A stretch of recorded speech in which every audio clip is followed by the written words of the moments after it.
conceptual terms related to laboratory machine is the cut off value. यानी ऐसी वैल्यूलाइजर है वो maximum to maximum this will guard peak value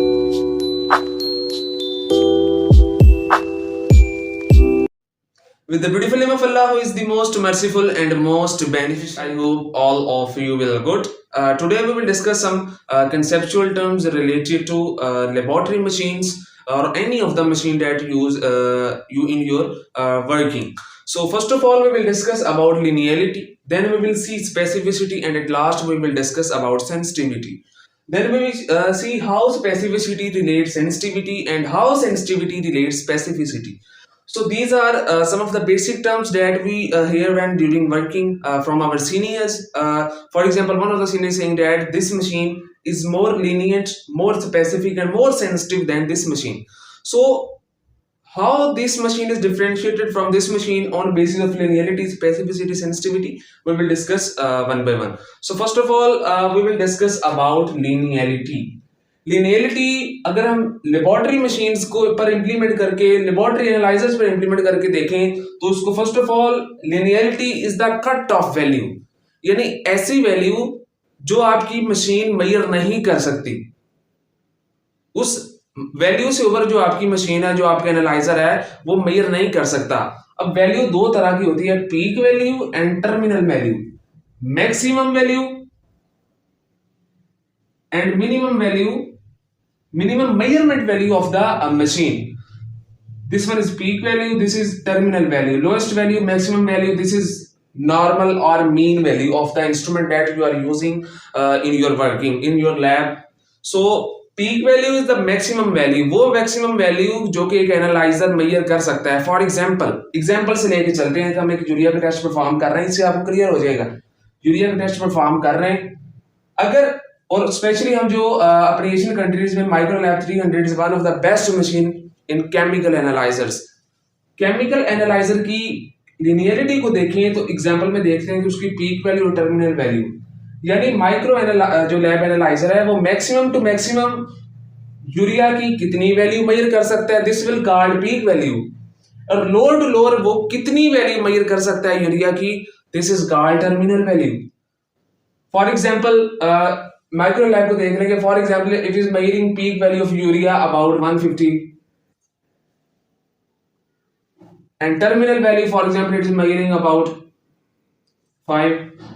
So this is terminal value, minimum to minimum value that microlab 300 can analyze from your specimen, from your sample, and this is the maximum peak value, maximum of the value of the urea on microlab 300, ठीक है ना। तो ये maximum to minimum value जब मतलब कि urea अगर हम अपनी मशीन को सिप करवाएंगे टेस्ट के दौरान तो Microlab 300 maximum to maximum urea की वैल्यू 150 तक दे सकती है और मिनिमम टू मिनिमम 5 दे सकती है। So this is guard linearity. अब किस बेसिस पे हम कहते हैं कि this is low linear device, this is high linear device?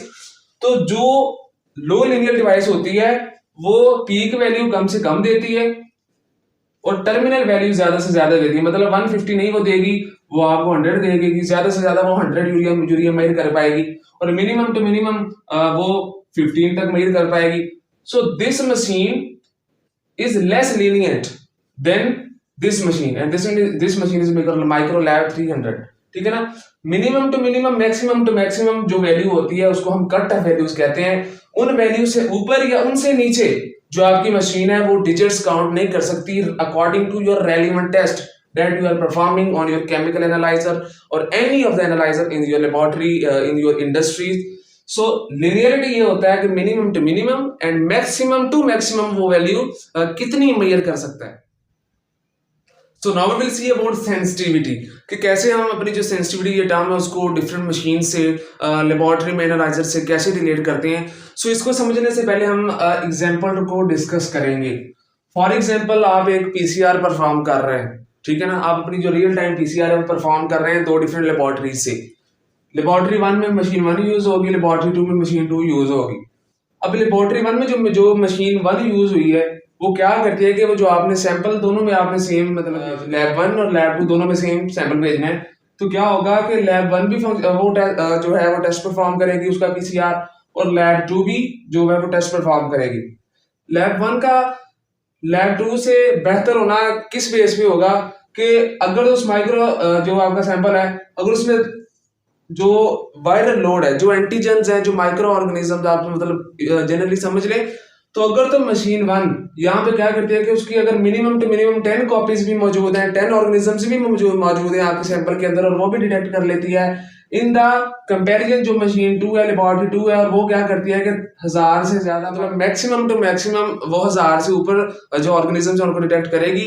1000 से नीचे जितने भी ऑर्गेनिज्म अगर 1000 से कम में मौजूद होंगे तो वो जो मशीन होगी, अगर क्वालिटेटिव आपका जो पीसीआर है तो वो आपको नल में देगी, नेगेटिव में देगी, नो वैलेंस फैक्टर में देगी, और अगर तो क्वांटिटी है तो वो आपको 1000 से अगर कम माइक्रो ऑर्गेनिज्म मौजूद हैं आपके सैंपल के अंदर जो वायरल लोड, तो वो मैयर नहीं कर सकती, 1000 से ऊपर कर सकती है। लेकिन मशीन 1 क्या कर रही है, even 10 microorganism, 10 antigens are detected, and this machine is more sensitive than machine 2। ठीक है ना, क्योंकि इसमें minimum to minimum microorganism भी हम डिटेक्ट कर सकते हैं, लेकिन इसमें 10,000 होंगे तो मशीन डिटेक्ट करेगी, उससे कम होगी तो वो डिटेक्शन है वो नहीं हो पाएगी। इसके अलावा अगर इसको एक और हम टर्म में देख लें तो वो होती है अटैचमेंट। आपको पता है कि एक स्पेसिफिक एंटीजन एक स्पेसिफिक एंटीबॉडी का एक कॉम्प्लेक्स बनता है। अगर एक एंटीजन है तो आपकी बॉडी उसके खिलाफ एक स्पेसिफिक एंटीबॉडी बनाती है। ठीक है ना, तो फॉर एग्जांपल ले लें कि आपकी बॉडी के अंदर 100 एंटीजन मौजूद थे और आपकी बॉडी ने उसके खिलाफ 100 एंटीबॉडीज बना दी।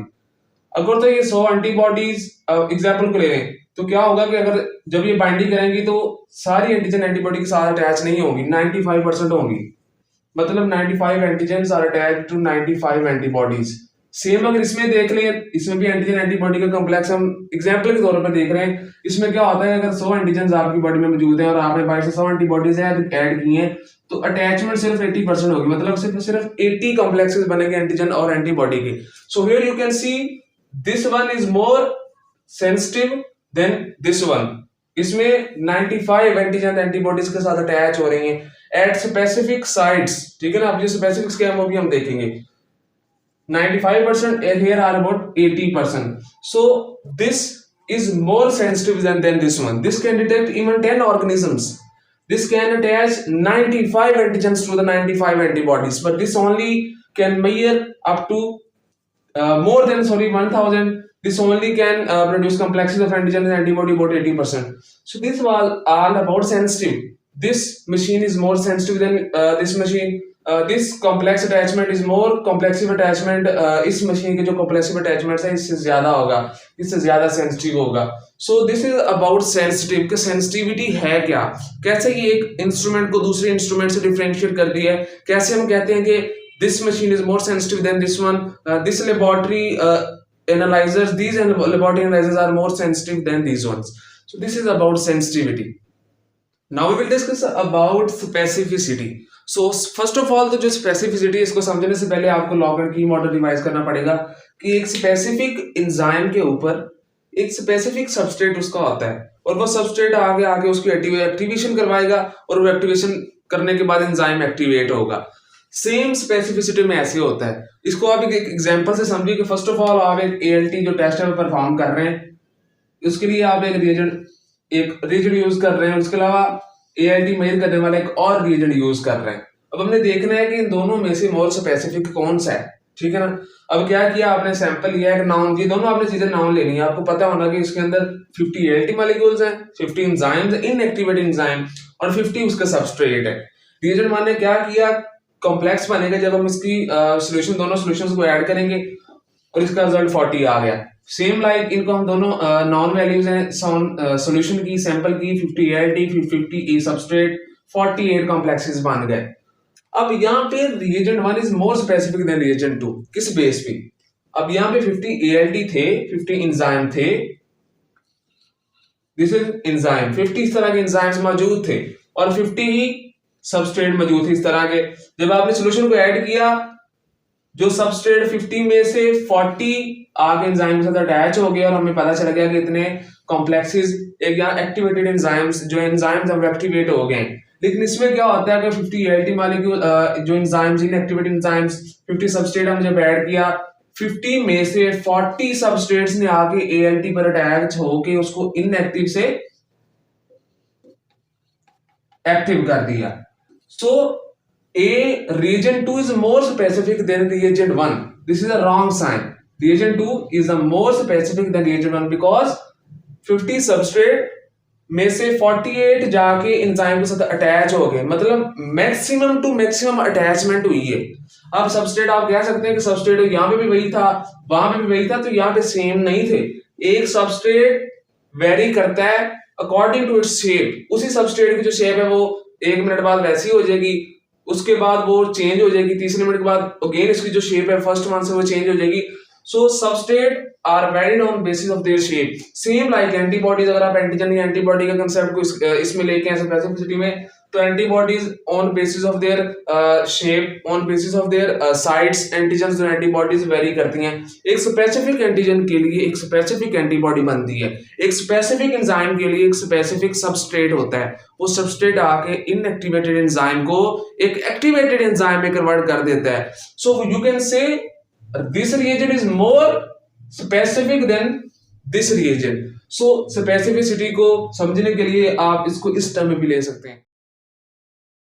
So here we discuss about differences between linearity, specificity, sensitivity. Linearity is a cutoff value.